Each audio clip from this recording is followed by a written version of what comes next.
Parlons sport à présent et parlons du championnat du monde des voitures de tourisme. Il démarre cet après-midi à Marrakech. Le constructeur français Citroën se lance dans la course avec Sébastien Loeb en vedette. Une stratégie à la fois sportive et économique, comme nous l'explique Sylvain Milenvois, Sébastien Maloiseau et Pascal Delporte.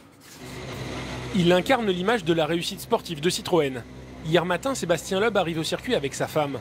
Le championnat du monde des voitures de tourisme commence ce week-end et il en est l'attraction principale. Changement de décor, il pilote sur un circuit au volant d'une nouvelle voiture. Son nom, la C-Élysée. Cette voiture-là n'est pas commercialisée en France, mais sur un marché en développement comme au Maroc. C'est un des produits phares de Citroën. Alors pour inaugurer la saison, l'équipe convie la presse à rencontrer Loeb dans une concession de Marrakech. Le but est de faire la promotion de la voiture et en ce qui me concerne, j'essaye de faire de mon mieux et mieux ça se passe, mieux c'est pour la marque. La marque en question nourrit de grands espoirs de développement en Chine, où ses véhicules sont commercialisés mais peu médiatisés.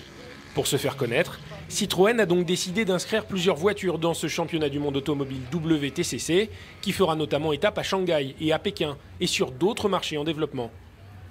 Nous sommes convaincus que c'est quelque chose qui est un investissement marketing rentable, au sens où il est efficace et on peut mesurer les retombées que ça apporte. Et l'un des moyens pour développer, pour multiplier sa vente par deux, incontestablement récupérer la notoriété du WTCC. Le sport automobile ne fait peut-être pas vendre des voitures directement, mais il permet aux constructeurs de faire parler de lui.